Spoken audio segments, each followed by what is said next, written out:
Livre de la Genèse, chapitre 9. Dieu bénit Noé et ses fils. Il leur dit: Soyez féconds, multipliez-vous, remplissez la terre.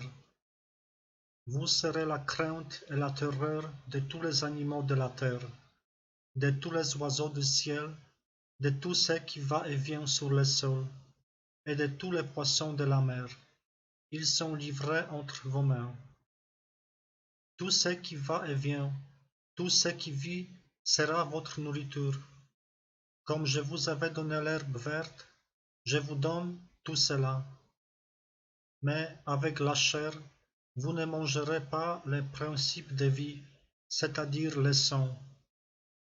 Quant au sang, votre principe de vie, j'en demanderai compte à tout animal, et j'en demanderai compte à tout homme.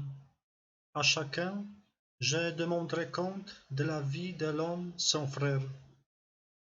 Si quelqu'un verse le sang de l'homme, par l'homme son sang sera versé, car Dieu a fait l'homme à son image. Et vous, soyez féconds, multipliez-vous, devenez très nombreux sur la terre. Oui, multipliez-vous.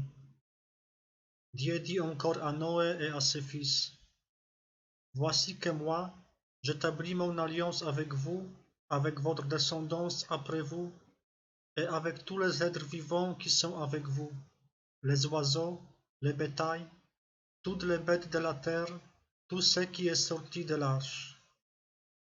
Oui, j'établis mon alliance avec vous. Aucun être de chair ne sera plus détruit par les eaux du déluge. Il n'y aura plus de déluge pour ravager la terre. Dieu dit encore: Voici les signes de l'alliance que j'établis entre moi et vous, et avec tous les êtres vivants qui sont avec vous, pour les générations à jamais. Je mets mon arc au milieu des nuages, pour qu'il soit le signe de l'alliance entre moi et la terre. Lorsque je rassemblerai les nuages au-dessus de la terre, et que l'arc apparaîtra au milieu des nuages, je me souviendrai de mon alliance qui est entre moi et vous, et tous les êtres vivants. Les eaux ne se changeront plus en déluge, pour détruire tout être de chair. L'arc sera au milieu des nuages. Je le verrai, et alors je me souviendrai de l'alliance éternelle entre Dieu et tout être vivant qui est sur la terre.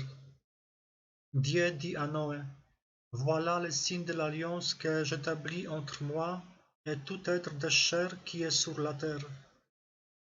Les fils de Noé qui sortirent de l'arche sont Sem, Cham et Japhet. Cham est le père de Canaan. Tels sont les trois fils de Noé, et à partir d'eux, toute la terre fut repeuplée. Noé, homme de la terre, fut le premier à planter la vigne. Il en but le vin, s'enivra et se retrouva nu au milieu de sa tente. Cham, le père de Canaan, vit que son père était nu, et il en informa ses deux frères qui étaient dehors. Sem et Japhet prirent les manteaux, les placèrent sur leurs épaules, à tous deux, et marchant à reculons, ils s'en couvrirent leur père qui était nu. Comme leur visage était détourné, ils ne virent pas la nudité de leur père. Noé, ayant couvé son vin, se réveilla et apprit ce qu'avait fait son plus jeune fils. Il dit: Maudit soit Canaan, il sera pour ses frères l'esclave des esclaves. Et il ajouta: Béni soit le Seigneur, le Dieu de Sem, que Canaan soit son esclave. Que Dieu mette Japhet au large, qu'il demeure dans les tentes de Sem, et que Canaan soit son esclave. Après le déluge, Noé vécut encore 350 ans. En tout, il vécut 950 ans, puis il mourut.